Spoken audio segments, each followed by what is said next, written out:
Welcome to episode 52 of Beyond Social Media. I am David Erickson, your co-host. You can find me at e-strategyblog.com, on Twitter at @DErickson. I am with my co-host, of course, BL Ochman. You can find BL at maximum-plus.com. That's her company for everything Google+. She can be found at Ad Age, where she writes a column, and her blog is whatsnextblog.com, and of course you can find her on Twitter at What's Next as well. We start out the week with the worst cases, then we go on to the best cases. We talk about some shiny new stuff that we found, and then we wrap it up with some daily numbers that you want to know. But of course, we started off with the worst cases. BL, you have the honors. What was the worst case of the week that you found? Well, you know, this has happened before, sadly, many times, but Ogilvy ripped off this guy's work, and then when he called them out on Twitter, they deleted the work. And this guy's name is Drew. He goes by his first name. He's the author of the Daily Comics Toothpaste for Dinner and Married to the Sea, and he writes this daily blog about the internet's most awful products, which is quite hilarious. So he had a cartoon about the creative process, and Ogilvy literally ripped it off, and the only thing that they changed was that his had profanity in it, and they changed the profanity. Other than that, they took the whole thing. So what I liked a lot was the other comments on Twitter. Someone named Stephanie, also goes by first name, said, at Ogilvy, madmen told me they were assholes, but now we have proof. And the other one was, Ogilvy, how curious that on the same day they should be tweeting about how authenticity is key. I love that. Yeah, you know, everything's derivative, right? I mean, we get our ideas from somewhere else, and so you can see how this can happen in a sense, where, yeah, I thought of this, I saw this blog, and there's this great idea on this graph, and we should try and do something on that. But you riff off of it, right? You come up with another different idea based on it. You don't just rip off the idea. It's exact. I mean, there's really nothing different about it except that they took out the curse word, you know? I mean, what's wrong with them? And this has happened so many times before. This happened on Etsy. This happened, you know, where I believe it was Target ripped off the design from Etsy. I mean, exactly. And then, you know, when they're called out on social media, they eventually take it down. And, you know, there's just no excuse for that. And there have been major, I mean, whole videos ripped off and what do you call it, repurposed by agencies. You know, you just don't do that. Well, as an agency, too, I mean, it doesn't do you any good. It harms you if that happens, right? Because as a client, well, what am I going to do if they do that with my stuff? Well, you know? Exactly. And given the fact that there are 300 million observers on Twitter, it's kind of likely you will get called out, you know? I mean, that's just Twitter, you know? Then let's talk about the billion people on Facebook and so on and so forth. So it's just, there's no excuse. Yeah. But anyway, the rest of what I found is good news, and we have a surprise for you at the end. So I've got a Twitter one that could be either good or bad, depending on your point of view, and I sort of think it's good, but it's bad in retrospect, if that makes sense.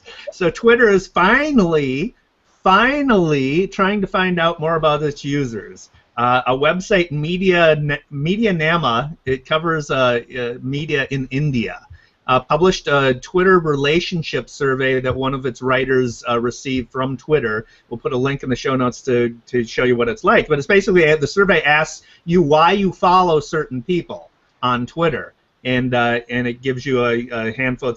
It's a multiple choice question. So they are trying to find out why people are, you know, what the relationship dynamics are among people on Twitter. The problem with that, though, is that on Twitter we follow people we may or may not know. And we follow them for a variety of reasons. Sometimes we follow people and we forget about why we followed them, right? So there's an inherent problem, but still, it's about time. Facebook has all this information on who you follow, the relationships between the people you follow, all of your, you know, the social graph and everything. And Twitter's advertising won't be able to be as sophisticated and as robust as Facebook's until they get that data. So Well, there are platforms that analyze Twitter and can go and find the social footprint of Twitter users across 60 different platforms online, including email and address and everything else. And they just changed the name of the one that I can't think of right now. So there are people who do have this information, and Twitter, therefore, also has quite a lot of it. But this is clearly a move for advertising dollars, and you have information to provide to advertisers. And yeah, you're right, about time. And as you were saying last week, it's about time they had analytics as well, and they finally are starting to make that a little bit better, but just a little bit better. It needs to get a lot better. Yeah. What really puzzles me about Twitter, too, is that you bring up that there are all these third-party apps that do a lot of the things that need to be done on Twitter a lot better than Twitter's attempts if you're doing it. Or Twitter's not doing it at all, and somebody's doing it as a service, and then they'll go and change the terms of their API and shut down the service. It's like, they've done that on several occasions. Yeah, buy them. Exactly. Not that they don't have the money either, because they do. So, have you got more bad news? Because I don't. I don't. I'm all fresh out of bad news. Yeah, me too. So let's do a best case. All right. So I found this video on YouTube, top of my my front page of YouTube. GoPro, man fights off great white shark in Sydney Harbor. So it's got 10,500 comments as of today, and it's been increasing vastly since it was uploaded on June 11th. And the comments are all related to whether the video is real or not. Now, I'm sophisticated enough about video to recognize that anything can be done, really, with the video editing technology that is available in Talented Editor. I'm not sophisticated enough to identify what those elements are that would be telltale signs of it being fake, right? But the fact that this debate is occurring and that the comments on this video in particular are raging says a lot about where we're at in the sophistication of consumers, right? So the video was uploaded June 11th, 12.1 million views, 46,000 shares, 33,000 likes, 7,800 thumbs down. Again, more than 10,000 comments debating whether it's real or not. The exposure for GoPro is huge, and whether or not this was actually GoPro doing it or somebody just doing it because they can, I don't know. But it's just it's an interesting dynamic that I thought I'd bring up because it just sort of highlights the sophistication consumers get after being exposed to technology and I think it highlights the sophistication of GoPro's social media prowess. You think it's a GoPro thing? Last month, wasn't it last month that they had the one, or 2 months ago, they had the one where the GoPro camera supposedly fell out of a skydiving plane and landed in a pig pen and took movies of the pig? Excuse me, but is that real? That got many millions of views as well, and the debate went on as well. So if they're doing one of these a month, kudos to them. I mean, that's hot. Yeah. That's good. That's good. I didn't see that one. That's impressive as hell. I mean, just the fact that they have these conversations going on, as you said. I mean, that's pretty damn amazing. Yeah. Well, I found one. It's short and sweet, and the CIA has a verified Twitter account that they started on June 6th, and their first tweet was, "We can neither confirm nor deny that this is our first tweet." Now, who would have ever thought the CIA would have a sense of humor? And there have been more than 300,000 retweets and 180,000 followers, and, I think that's hilarious. It is, and I can't think of a better way of starting your Twitter account if you're the CIA than with that tweet, because it's funny. You're going to get a lot of exposure. You're going to all of a sudden get a lot of followers simply because of that. You're not going to get what would predictably be the debate about the CIA and and so very, very smart move on whoever did that. And getting the account verified right off the bat, so there was no question about whether it was or it wasn't. I have another one that I think is quite extraordinary on several levels, and it's about a second grader, a 7-year-old kid. His name is Cameron Thompson, and he bullied another child in school. The little boy brought a Barbie doll to show and tell, and Cameron bullied him and got other boys to make fun of him as well. And he was forced by the school to write a letter of apology. And long story short, Cameron is autistic, I think, or at any rate, he has some issues with his social skills. And he told his mom a month later that he felt bad about the boy that he picked on, and he wanted to know if he could do something more. And he said he wanted to start a club to be an anti-bullying club so that other kids could learn how bullying makes people feel. And he started that. The principal said, sure, it meets every Friday during lunchtime. And his parents obviously were very involved in it because the kid has a Facebook page and he has a YouTube video and he has a Twitter account. I mean, he's everywhere in social media, but it's absolutely really brilliant. He's also on Pinterest, and but he's got close to 1,700 likes, and it's been added to the school's current program that follows the guidelines of something called PBIS, which is Positive Behavioral Interventions and Supports, that was developed by the U.S. Department of Education's Office of Special Education Programs. And so I think, somebody said on my post about it, well, is it the parents or the kid that we should be cheering? And it's both of them. They acted together, and the school got involved in it, and the result is clearly positive, and the kid's adorable, and I think it's pretty extraordinary. Yeah, that's interesting that it is both the parents and the kids that made this happen. Obviously, I think of I think of my tormentor as a child. I was bullied by this kid, and the only reason that the reason he was a bully is he had awful parents. His parents were horrible, and that he learned that and transferred it on to the kids. So that wasn't going to happen. I wonder how in a campaign like this would affect kids in that situation, right? Does it help them open their eyes? Does it help them understand the effect of, I don't know what the answer is, but it seems to me that if you want to get at bullying, you got to get to the bullies. Well, I agree with you, and I think that that's an important point, but I also think that since the kids meet in person every week in the school, and since it comes from a kid, I think that's the key issue, is that it's not, adults telling kids how they should behave, it's kids telling kids how they should behave.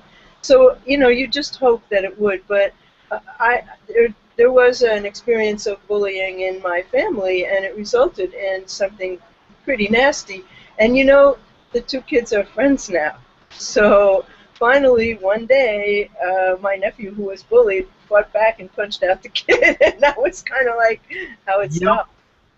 Yep, that's the only way this bully stopped, is when he got the shit beat out of him. So, and, it seems to be what happens. But they did end up friends, which is kind of cool. So, but it has made a pretty big splash in social media, and I think that it's interesting that the family had the sophistication to do that, and apparently the video was made by volunteers. So, it nicely done. Yeah, impressive video too. It really is. So, go ahead. I don't have a segue into this, but I got a good story on typefaces. Quite the same, yeah.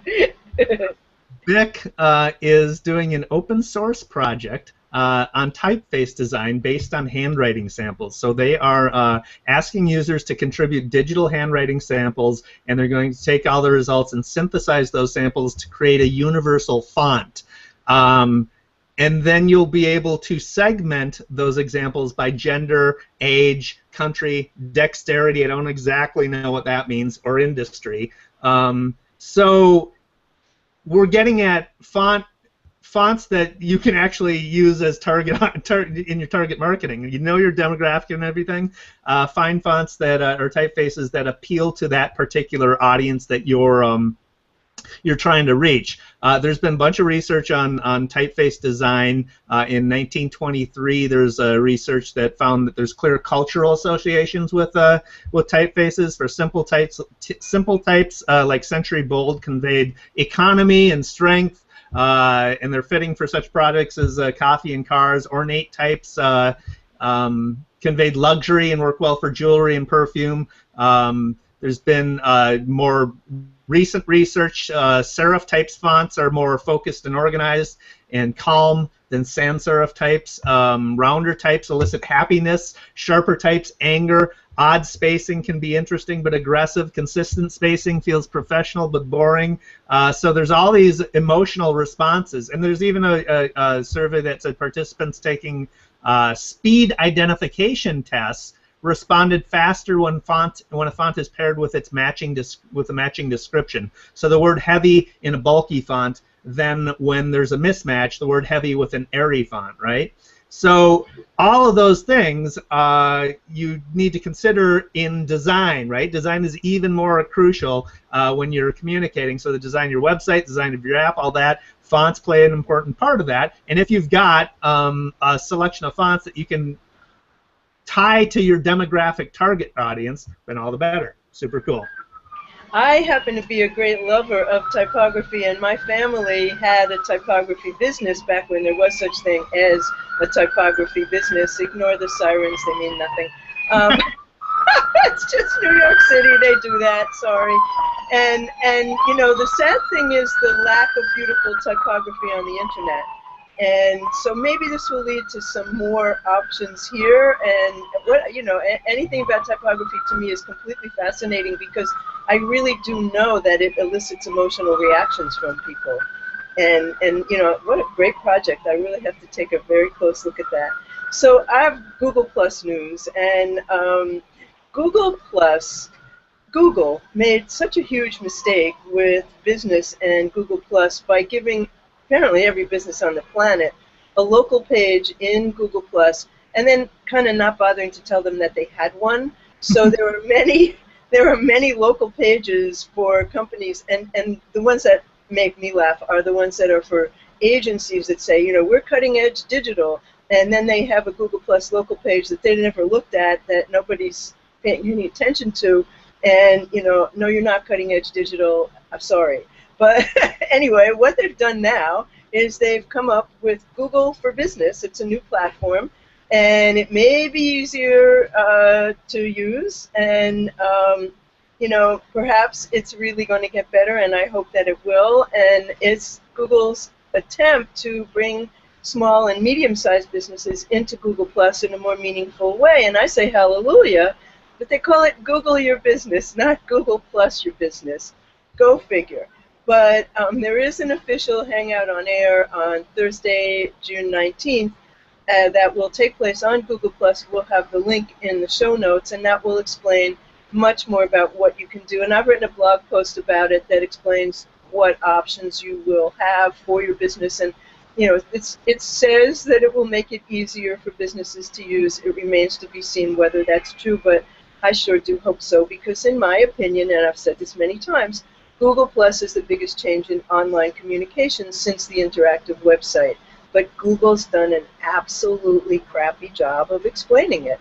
And hopefully they're going to explain it in a much simpler, much better way, and you know, we can move forward.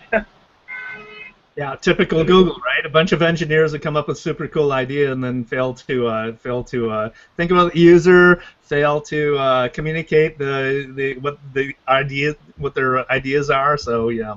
Well, there are thousands and thousands of pages of information from Google about how to use Google+, and most of it is really rather unintelligible. Which, you know, the truth is that you could make your own website and you could do a lot of things yourself. But if you want them done well and you want them to really represent your business, you need somebody professional to do it. And the truth of the matter is that there is a learning curve in Google+, and that's why businesses like mine have sprung up, and I'm not alone, because you do really need some help. And what I wish Google would do is say, you know what, you really do need some help. This is not it's not a social network. There are so many components here, and you know, here are some people you can work with. I mean, I don't think that's ever going to happen, but wouldn't that be nice? So I think we're on to shiny new objects. We are. I've got two of them. Amazon, God bless them, came out with more value for Prime subscribers. So Prime, of course, is the free shipping option for Amazon. They have added in the past. They added streaming video, so you can watch the library, their video library, for free. They've added a lending library, so you can read books on your Kindle for free. And now they've added music. So they're competing in the streaming music sector. They've got more than 1 million songs, which sounds like a lot, but compared to Pandora, compared to Spotify, compared to Google Music, it's not nearly as much. It's spotty, but they've got a lot of big artists. They don't have Universal Music signed, which is a big gaping hole in the service, but still, it's free. It's free streaming music. It's ad-free. It's free to Prime members. You can listen from your phone, from your tablet, or your computer. You can actually download files, so you don't have to be connected to the internet to listen to the streaming. And so good for them. I tried it. It's good. It can use some improvement. There are some buffering issues, which I wouldn't expect from Amazon because they have one of the biggest cloud programs in the world, if not the biggest. So anyway, so far so good. On the whole, it's a plus. But going from the sublime of music to the ridiculous, we have the Onion's latest venture, and it's called Clickhole. Clickhole.com. It is the Onion's answer to BuzzFeed. So they are taking the Onion's comedic sensibility and applying that to the BuzzFeed formula. An example of that is a recent post called 7 Photos of Harrison Ford's Ankle in Its Prime.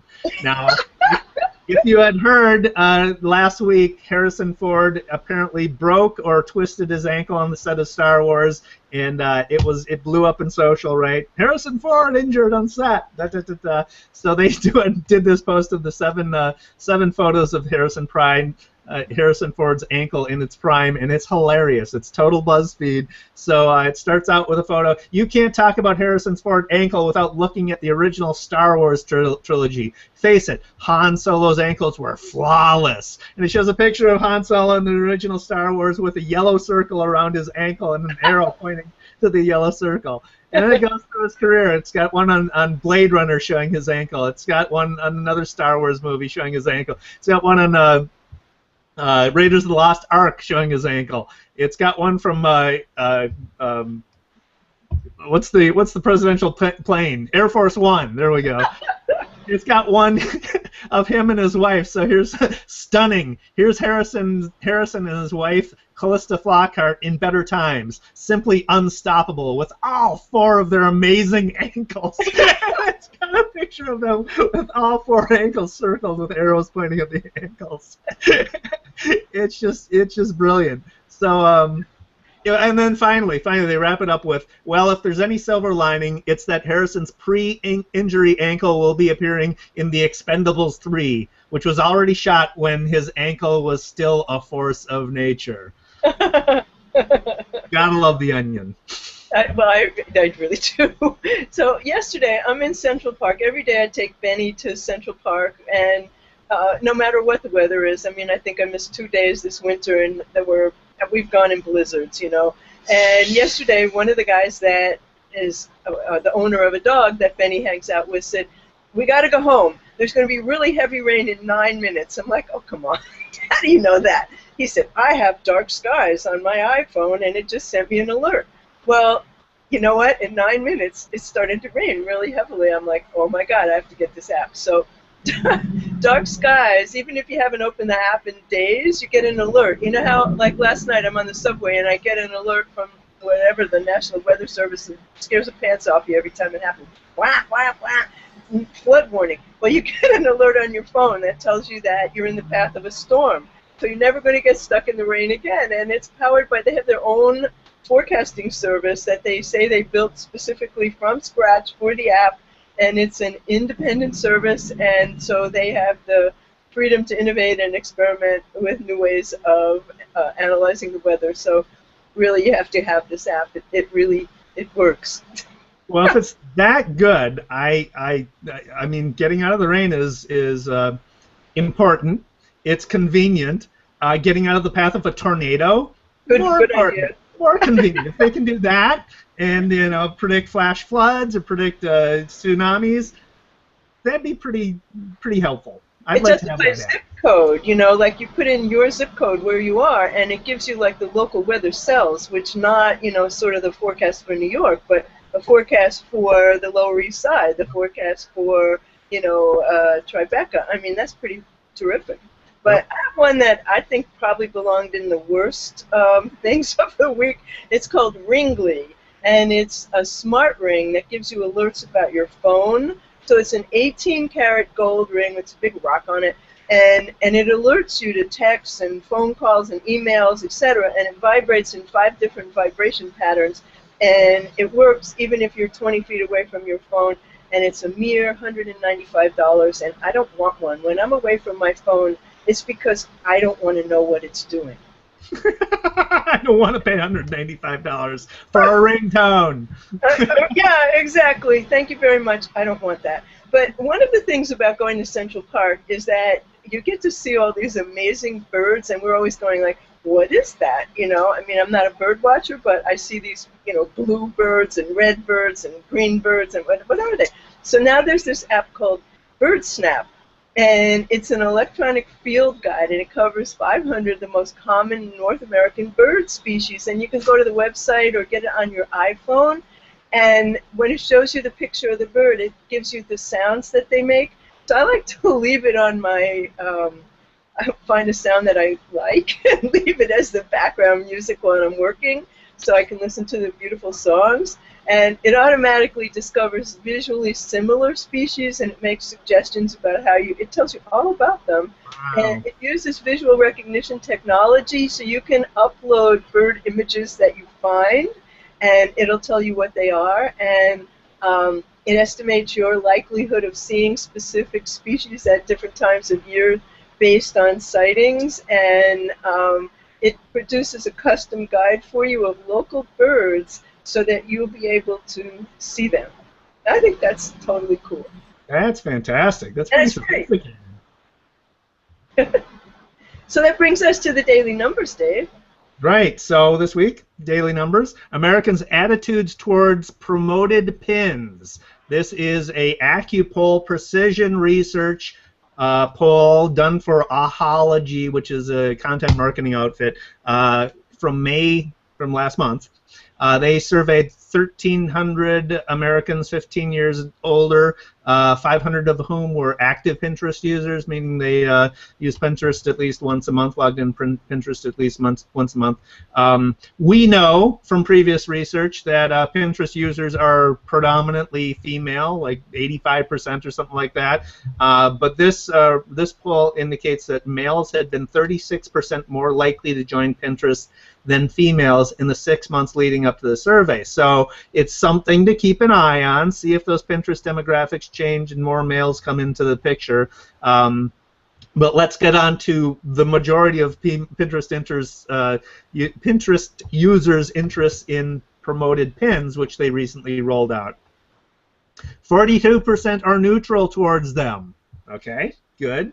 31% don't mind, and only 27% can't stand them. And the majority of the people who can't stand them just can't stand ads, period, right?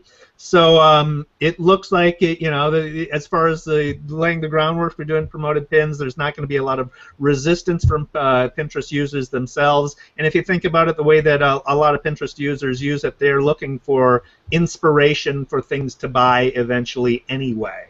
So as long as you're not in your face and as long as your imagery is the same as what Pinterest users' expectations of the experience are, you should be fine.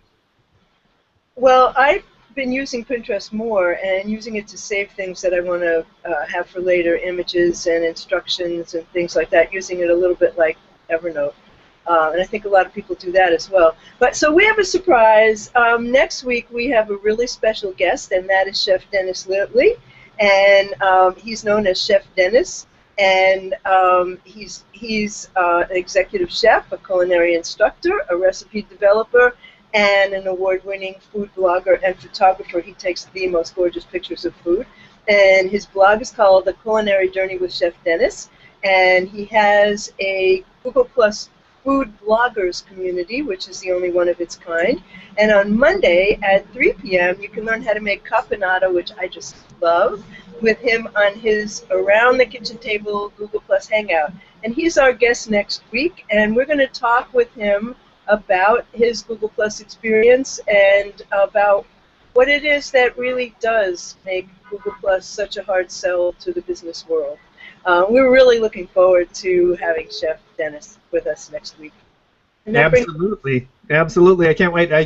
For two reasons. This is a little bit of an experiment with us, having a guest on, doing interview type of format. So I'm excited to try that out on Google Hangouts and everything. But most especially, I'm excited about speaking with a chef, and it should be a lot of fun. He's got a great community there on Google Plus. So looking forward to that as well.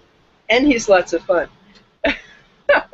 So that brings us to the end of episode 52 of the Beyond Social Media Show.